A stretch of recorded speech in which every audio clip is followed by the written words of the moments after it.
Girgenti Acque interviene a seguito dello sversamento fognario nel fiume Acragas a Salleone, denunciato ieri dall'associazione ambientalista Mare Amico di Claudio Lombardo. Per Girgenti Acque la causa è da addebitare alla commistione tra un pozzetto delle acque nere e quello delle acque bianche. I tecnici di Girgenti Acque sono intervenuti in contrada Maddalusa, hanno ispezionato i pozzetti di linea del collettore fognario e hanno intercettato l'ostruzione, effettuando l'espurgo.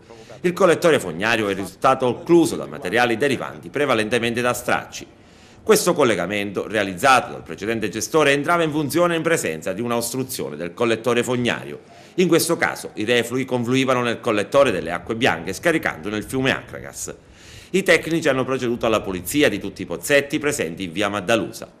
E intanto sulla vicenda giudiziaria legata al sequestro preventivo dei pennelli a mare interviene con un documento Legambiente secondo cui si tratta del classico sale messo opportunamente sulla coda di tutti quei soggetti pubblici e privati che sulla questione specifica dell'inquinamento marino e su quella più generale e complessiva della depurazione dei reflui fognari della zona sud di Agrigento per quasi un ventennio hanno ritenuto, nel migliore dei casi, di stare inspiegabilmente a guardare e nel peggiore di voler contribuire al raggiungimento a tutti i costi di obiettivi certamente contrari alla logica, al buonsenso e all'interesse collettivo. Ad Agrigento si legge il ricorso a questo sistema doveva rappresentare null'altro che una fase transitoria in vista della definitiva realizzazione dei depuratori che non è potuta avvenire, si legge ancora, per via degli interessi politici e imprenditoriali legati al depuratore del villaggio Peruzzo, a stretto contatto con le case e vicino al fiume. Benvengano, si conclude la nota, le scadenze perentorie contenute nel provvedimento adottato dal GIP.